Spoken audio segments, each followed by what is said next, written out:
December 3rd marked the 25-year anniversary of the International Day of Persons with Disabilities. The United Nations founded this day of observance to promote awareness and understanding of persons with disabilities and to mobilize action around issues of accessibility, mobility, and dignity. I'm proud to rise in the House to acknowledge this important day and to salute all persons with disability in our province and around the world.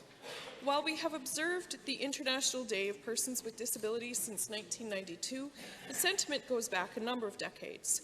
In 1976, the United Nations proclaimed 1981 the International Year of Disabled Persons, and 2 years later, the Decade of Persons with Disabilities was proclaimed.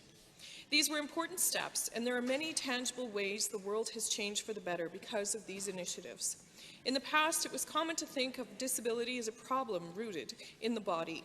This was an assumption upheld by those in the medical profession and one that often found its way into political discourse.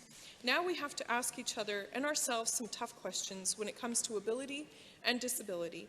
Do we, as a society, fail to empower people whose abilities may be atypical? Today, I ask that all members of this House take the time to reflect on this important day and how we think about ability and disability.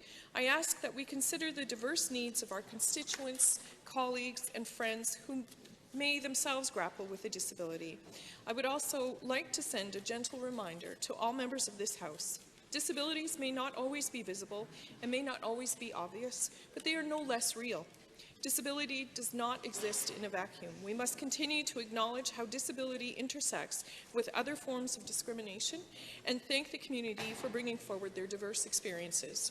I look forward to a day where we can support one another with a goal of a progressive and mindful Alberta that reflects all of our needs, goals, and limitations.